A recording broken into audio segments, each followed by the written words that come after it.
Please be seated. கர்த்தர் பரிசுத்த நாமத்துக்கு ஸ்தோத்திரம் உண்டாகட்டும். கர்த்தருடைய பரிசுத்த நாமத்திற்கு ஸ்தோத்திரம் உண்டாவதாக. Glory be to the name of the Lord. ಇಂದಿನ ನಾವು ಜ್ಞಾನಕ್ಕೆ 2 ವರ್ಷಗಳು 3ನೇ ಅಧ್ಯಾಯ 16 17ನೇ ವಾಕ್ಯ. இன்றைய நம்முடைய தியானத்திற்கு 2 ராஜாக்கள் 3ஆம் அதிகாரம் 15 16மான வசனங்கள். 16 17மான வசனங்கள். Today for our meditation, let us turn our Bibles to 2 Kings chapter 3 verse 16 and 17. அவன் கர்த்தர் உரைக்கிறது என்னவென்றால், இந்த பள்ளத்தாக்கிலே எங்கும் வாய்க்கால்களை வெட்டுங்கள், நீங்கள் காற்றையும் காண மாட்டீர்கள், மழையையும் காண மாட்டீர்கள், ஆனாலும் நீங்களும் உங்கள் ஆடு மாடுகளும் உங்கள் மிருக ஜீவன்களும் குடிக்கும்படிக்கு இந்த பள்ளத்தாக்கு தண்ணீரால் நிரப்பப்படும் என்று கர்த்தர் சொல்கிறார். ಅನಂತರ ಎಲೀಷನು ಇಸ್ರಾಯೇಲ್ ಅರಸನಿಗೆ, ಈ ಹಳ್ಳದಲ್ಲಿ ತುಂಬಾ ಗುಂಡಿಗಳನ್ನು ಮಾಡಿರಿ, ಗಾಳಿ ಮಳೆಗಳು ಕಾಣದಿದ್ದರೂ ಇದು ನೀರಿನಿಂದ ತುಂಬುವುದು, ನೀವು ನಿಮ್ಮ ಕುರಿದನಗಳು ಎಲ್ಲಾ ಪಶುಗಳು ಕುಡಿಯಬಹುದು ಎಂಬುದಾಗಿ ಯೆಹೋವನು ಅನ್ನುತ್ತಾನೆ. கர்த்தர் பரிசுத்த நாமத்துக்கு ஸ்தோத்திரம் உண்டாகட்டும். கர்த்தருடைய பரிசுத்த நாமத்திற்கு ஸ்தோத்திரம் உண்டாவதாக. Praise be to the holy name of the Lord. ಎಲೀಷನು ಇಸ್ರಾಯೇಲರಿಗೆ ಹೇಳಿದ ಒಂದು ಒಳ್ಳೆಯ ಮಾತಾಗಿರುತ್ತದೆ. எலிசா இஸ்ரவேலர்களுக்கு சொன்னதான ஒரு நல்ல பொன்மொழியா இது காணப்படுகிறது. This is a great word that Elisha told unto the children of Israel. ಈ ಮಾತನ್ನು ಒಂದು ದೈವಿಕವಾದ ಮಾತಾಗಿರುತ್ತದೆ. இந்த வார்த்தையானது ஒரு தெய்வீகமான வார்த்தையா இருக்கிறது. This is a divine word. ಈ ಮಾತನ್ನು ಕೇಳುವಾಗ ಇಸ್ರಾಯೇಲ್ ಜನರಲ್ಲಿ ಒಂದು ಬದಲಾವಣೆಯು, ಇಸ್ರಾಯೇಲ್ ಜನರಲ್ಲಿ ಒಂದು ಒಳ್ಳೆಯ ಸ್ವಭಾವ ಉಂಟಾಗುವ ಅನುಭವವಾಗಿರುತ್ತದೆ. இந்த வார்த்தை கேட்ட உடனே இஸ்ரவேல் ஜனங்களுக்குள் ஒரு மாறுதலும் ஒரு நல்ல சுபாவங்கள் உண்டாகக்கூடியதா இருக்கிறது. After hearing this, the children of Israel had a change in nature and in their heart. ದೇವರ ಮಾತು ಮನುಷ್ಯನನ್ನು ದೇವರಾಗಿ ಬದಲಾಯಿಸುತ್ತದೆ. தேவனுடைய வார்த்தையானது மனுஷனுடைய இருதயத்தை மாற்றக்கூடியதா இருக்கிறது. The word of God is able to change the heart of man. ಯಾವಾಗ ಒಬ್ಬ ಮನುಷ್ಯನು ಭೂಲೋಕದಲ್ಲಿರುವ ಮನುಷ್ಯನು ಪರಲೋಕದಲ್ಲಿರುವ ಮಾತಿಗೆ ಅವನು ಸ್ಥಳ ಕೊಡುತ್ತಾನೋ, ಅದನ್ನು ಕೇಳುತ್ತಾನೋ, ಹಾಗೆ ಮಾಡ್ತಾನೋ, ನಿಜವಾಗಿ ಅವನ ಜೀವಿತ ಸಹ ದೇವರಾಗಿ ಮಾರ್ಪದಕ್ಕೆ ಒಂದು ಸಮಯ ಉಂಟಾಗಿರುತ್ತದೆ.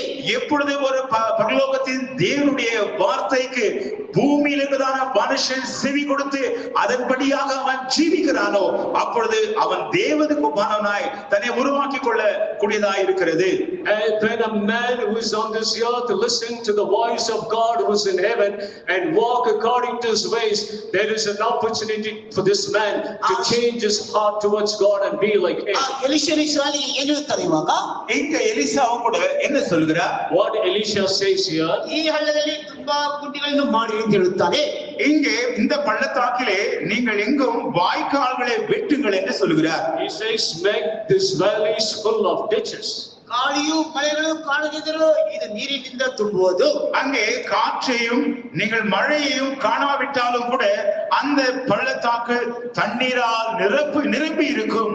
He shall not see wind, neither shall he see rain, but yet the valleys shall be filled with water. ನೀವು ನಿಮ್ಮ ಕುರಿದನ ಎಲ್ಲ ಪಶುಗಳು ಕುಡಿಯಬಹುದು. நீங்களும் உங்கள் ஆடு மாடுகளும் உங்கள் மிருக ஜீவன்களும் குடிக்கும்படியாக, that he may drink, both he and your cattle and your beasts. ಕರ್ತನ ಸ್ತೋತ್ರವಾಗಲಿ. கர்த்தருடைய பரிசுத்த நாமத்துக்கு ஸ்தோத்திரம் உண்டாவதாக. Glory be to the name of God. ಹಾಗಾದರೆ ಈ ಹಳ್ಳದಲ್ಲಿ ತುಂಬಾ ಗುಂಡಿಗಳನ್ನು ಮಾಡಿ ತಿಳಿದರೆ ಅರ್ಥವೇನು? இங்கே இந்த பள்ளத்தாக்கிலே ஏராளமான வாய்க்கால்களை வெட்டுங்கள் என்று சொன்னால் அதோட அர்த்தம் தான் என்ன? What is the meaning of telling make ditches or trenches in the valley? ಈ ಹಳ್ಳದಲ್ಲಿ ತುಂಬಾ ಗುಂಡಿಗಳು ಮಾಡಿ ತಿಳಿದರೆ ಅದು ದೀನ ಸ್ವಭಾವವನ್ನು ತೋರಿಸುತ್ತದೆ. இந்த பள்ளத்தாக்கிலே வாய்க்கால்களை வெட்டுகள் என்று சொல்லும் பொழுது அது நம்முடைய தாழ்மையான சுபாவத்தை காட்டக்கூடியதா இருக்கிறது. When it is said you have to make ditches in the valley, it reflects to a humble nature. ಒಂದು ಹಳ್ಳದಲ್ಲಿ ಸಹ ತುಂಬಾ ಗುಂಡಿಗಳನ್ನು ಮಾಡಬೇಕು. இங்கே ஒரு பள்ளத்தாக்கு இருக்கிறது, அந்த பள்ளத்தாக்கில் எங்கும் நாம் அங்கே வாய்க்கால்களை வெட்ட வேண்டியதா இருக்கிறது. Here we see a valley, and in this valley we have to dig ditches. ಕ್ರೈಸ್ತರ ಜೀವಿತ, ಒಬ್ಬ ಮನುಷ್ಯನು ಕ್ರಿಸ್ತನನ್ನು ಹಿಂಬಾಲಿಸಿದ ಹೇಳಿದರೆ ಅದು ತಾಳ್ಮೆಯ ಜೀವಿತವನ್ನು, ದೀನತೆಯ ಜೀವಿತವನ್ನು ತೋರಿಸುತ್ತದೆ. இங்கே கிறிஸ்தவ வாழ்க்கையில் ஒரு மனுஷன் அவரை பின்பற்றும் பொழுது அது அவனுக்குள் இருக்க வேண்டியதான ஒரு தாழ்மையான தாழ்மையான ஒரு சுபாவம் இருக்க வேண்டியதை அவசியமாக இருக்கிறது. If a man who has to follow Christ in this world, it is essential that he has the character of humility. ಆದರೆ ಆ ದೇವ ಮನುಷ್ಯ ಇವಾಗ ಏನು ಹೇಳ್ತಾರೆ ಇವಾಗ? ஆகவேதான் இப்பொழுது தேவனுடைய மனுஷன் என்ன சொல்கிறார்? Now what is the man of God telling? ಹಳ್ಳದಲ್ಲಿ ಗುಂಡಿಗಳನ್ನು ಮಾಡಿರಿ, அந்த பள்ளத்தாக்கில் எங்கும் நீங்கள் வாய்க்கால்களை வெட்டுங்கள். Make ditches in the valley. ಅಂದ್ರೆ ಕ್ರೈಸ್ತ ಜೀವಿತ ಒಬ್ಬ ಮನುಷ್ಯನು ಹಿಂಬಾಲಿಸಿದ ಅಂತ ಹೇಳಿದ್ರೆ ಅವನು ತಾಳ್ಮೆಯಿಂದ ದೀನತೆಯನ್ನೇ ಇರುತ್ತಾನೆ. ಅದರಲ್ಲಿ ಸಹ ಇನ್ನು ಗುಂಡಿಗಳು ಮಾಡಿಕೊಂಡು ನೀನು ಅದರಲ್ಲಿ ಜೀವಿಸಬೇಕೆಂದು ಹೇಳುತ್ತಾನೆ. ஒருவன் கிறிஸ்துவை பின்பற்றுவான் என்றால் அவன் இந்த பள்ளத்தாக்கை போல அவன் தாழ்மை உள்ளவனாக இருக்கிறான். ஆகிலும் அதற்குள்ளே அவன் வாய்க்கால்களை வெட்டி அவன் இன்னும் தாழ்மை உள்ள ஜீவித்தை அவன் செய்ய வேண்டியது அவசியமானதாக இருக்கிறது. If anybody is in Christ, he is in the valley, which means he has humility. But then, not just being in the valley, he has to dig more ditches deeper, which means he has to go from humility to humility. ಒಬ್ಬ ವ್ಯಕ್ತಿಪರವಾದ ಮನುಷ್ಯನಿಗೆ ಒಂದು ಗುಂಡಿ ಒಂದು ಹಳ್ಳ ಇರಬೇಕು, ಒಂದು ಕುಟುಂಬಕ್ಕೆ ಒಂದು ಗುಂಡಿ ಒಂದು ಹಳ್ಳ ಇರಬೇಕು, ಒಂದು ಸಮುದಾಯಕ್ಕೆ ಒಂದು ಗುಂಡಿಗಳು ಇರಬೇಕು. ஒரு தனிப்பட்டதான ஒரு மனுஷனுக்கும் ஒரு குடும்பத்தாருக்கும் ஒரு சமுதாயத்துக்கும் அவர்கள் பள்ளத்தாக்கும் இந்த வாய்க்கால்களும் கண்டிப்பாக இருக்க வேண்டும். For an individual, for a family, for a society, there has to be these valleys and ditches. ಅದರಲ್ಲಿಯೇ ನಿಜವಾದ ಕ್ರೈಸ್ತ ಅನುಭವಗಳು ಅಲ್ಲಿ ಹುಟ್ಟಿ ಬರುತ್ತದೆ.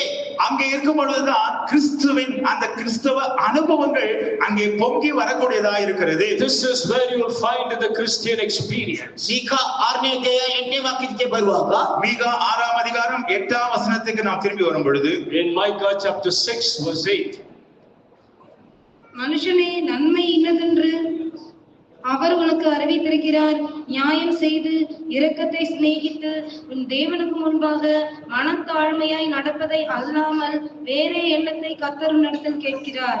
ಮನುಷ್ಯನೇ ಒಳ್ಳೆಯದು ಇರ್ತದೆ ಎಂದು ಯೆಹೋವ ನಿನಗೆ ತೋರಿಸಿದ್ದಾನಷ್ಟೇ. ನ್ಯಾಯವನ್ನು ಆಚರಿಸುವುದು, ಕರುಣೆಯಲ್ಲಿ ಆಸಕ್ತನಾಗಿರುವುದು, ನಿನ್ನ ದೇವರಿಗೆ ನಮ್ರವಾಗಿ ನಡೆದುಕೊಳ್ಳುವುದು ಇಷ್ಟನೇ ಹೊರತು ಯೆಹೋವ ನಿನ್ನಿಂದ ಇನ್ನೇನು ಅಪೇಕ್ಷಿಸುವನು. ಕರ್ತನ ಪರಿನಾಮಕ್ಕೆ ಸ್ತೋತ್ರವುಂಟಾಗಲಿ. கர்த்தருடைய பரிசுத்த நாமத்துக்கு ஸ்தோத்திரம் உண்டாவதாக. glory be to the name of God. ದೇವರು ನ್ಯಾಯವನ್ನು ಪ್ರೀತಿಯನ್ನು ಎಲ್ಲವನ್ನೂ ತೋರಿಸಿಕೊಂಡಿದ್ದಾನೆ. தேவன் நியாயத்தையும் அன்பையும் இவள் அனைத்தையும் அவர் காண்பிக்கிறார்.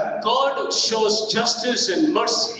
ಆದರೆ ದೇವರು ನಿನ್ನಿಂದ ಏನನ್ನು ಎದುರು ನೋಡುತ್ತಾನೆ? ஆனால் தேவன் உன்னிலிருந்து எதிர்பார்க்கிறது என்ன? But what is that he is expecting out of you? ತಾಳ್ಮೆ, ದೀನತೆ ಅನುಭವ ಆತನ ಎದುರು ನೋಡುತ್ತಾನೆ. அவர் தாழ்மையும் மனத்தாழ்மையும் தாழ்மையான ஒரு அனுபவம் தான் அவர் உன்னில் எதிர்பார்க்கிறார். He expects humility from you and a state of being humble. ಕ್ರೈಸ್ತ ಜೀವಿತ ಕ್ರಿಸ್ತನನ್ನು ಹಿಂಬಾಲಿಸಿದ ಹೇಳಿದರೆ ಅವನ ಆತ್ಮೀಯತೆಯಾಗಿ ಅಕ್ಷರೀತಿಯಾಗಿ ಒಂದು ದೀನತೆಯ ಅನುಭವವನ್ನು ಉಂಟಾಗಬೇಕು. கிறிஸ்தவ வாழ்க்கையில் கிறிஸ்துவை பின்பற்றுகிறதான ஒரு மனுஷன் எழுத்தின் பிரகாரமான ஒரு தாழ்மை, ஒரு மனத்தாழ்மையான ஒரு அனுபவம் அவனுக்குள் கண்டிப்பாக இருக்க வேண்டும். Somebody who is called a Christian and following Christ by himself, he should have possessed this nature of humility. ಒಬ್ಬ ಮನುಷ್ಯನಿಂದ ದೇವರು ಏನು ಎದುರು ನೋಡುತ್ತಾ ಅಂತ ಹೇಳಿದರೆ ದೀನತೆಯ ಸ್ವಭಾವ ಅವನಲ್ಲಿ ಕಾಣಬೇಕು. ಆ ದೀನತೆಯೇ ದೇವರು ಎದುರು ನೋಡುತ್ತಾನೆ. ஒரு மனுஷனில் தேவன் எதிர்பார்க்கதான ஒரு காரியம் என்னவென்றால் அவனுக்குள் மனத்தாழ்மை இருக்க வேண்டும். அந்த மனத்தாழ்மையை தான் தேவன் அவனுக்குள் எதிர்பார்க்கிறார். What God expects from man is humility, and that is what is his expectations too. ಕರ್ತನ ನಾಮಕ್ಕೆ ಸ್ತೋತ್ರವುಂಟಾಗಲಿ. கர்த்தருடைய பரிசுத்த நாமத்திற்கு ஸ்தோத்திரம் உண்டாவதாக. Glory be to the name of God. ದೇವರು ಒಬ್ಬ ಮನುಷ್ಯನಿಂದ ಅಗತ್ಯ ಎದುರು ನೋಡುವುದು ಅವನಲ್ಲಿ ಇರಬೇಕಾದ ಅನುಭವ ಅಂತ ಹೇಳಿದರೆ ತುಂಬಾ ದೀನತೆಯೊಂದಿಗೆ ಹೊಂದಿಕೊಳ್ಳಬೇಕು. ஒரு மனுஷனில் தேவன் மிகவும் எதிர்பார்க்கிறது என்னவென்றால் அவன் மிக அவனுக்குள் தாழ்மை இருக்க வேண்டும் என்பதுதான் தேவனுடைய ஒரு வாஞ்சையா இருக்கிறது. God is expecting and desiring to see in man is humility. ಅದಕ್ಕೆ ಯೇಸು ಹೇಳುತ್ತಾನೆ, ನಾನು ತಾಳ್ಮೆಯು ದೀನತೆಯಿಂದ ಇದ್ದೇನೆ ಅಂತ ಹೇಳುತ್ತಾನೆ. ஆகவேதான் இயேசு சொல்கிறார், நான் தாழ்மையும் நான் சாந்த குணமுள்ளவனாய் இருக்கிறேன் என்று அவர் சொல்கிறார். And that is why Jesus said, I am meek and lowly. ಇದು ನಿಜವಾದ ಆಕಾಶ ಭೂಮಿಯನ್ನು ಉಂಟು ಮಾಡಿದ ಯೇಸುವಿನಿಂದ ಹೊರಟು ಬಂದ ಒಂದು ದಿವ್ಯ ಸ್ವಭಾವವಾಗಿರುತ್ತದೆ. இது வானத்தையும் பூமியையும் உண்டு பண்ணதான கர்த்தராகிய இயேசுவுக்குள் இருந்து வந்ததான ஒரு திவ்ய சுபாவமாய் இருக்கிறது. This is the same divine nature that Jesus possessed, who is the creator of heaven and earth. ಯೇಸುವಿನ ಜೀವಿತದಲ್ಲಿ, ಯೇಸುವಿನ ಹೃದಯದಲ್ಲಿ ಎಷ್ಟು ಮಾತ್ರಕ್ಕೂ ಹೆಮ್ಮೆಯ ಸ್ವಭಾವ ನೋಡಲಿಕ್ಕೆ ಸಾಧ್ಯವೇ ಇಲ್ಲ. இயேசுவுடைய ஜீவியத்தில் அவருடைய இருதயத்தில் எவ்வளவு வேண்டும் பெருமையை நாம் பார்க்கவே முடியாது. We can find no nowhere find pride in the life of Jesus anywhere. கர்த்தர் நாமத்துக்கே ஸ்தோத்திரம் உண்டாகಲಿ. கர்த்தருடைய பரிசுத்த நாமத்துக்கு ஸ்தோத்திரம் உண்டாவதாக. Praise be to the name of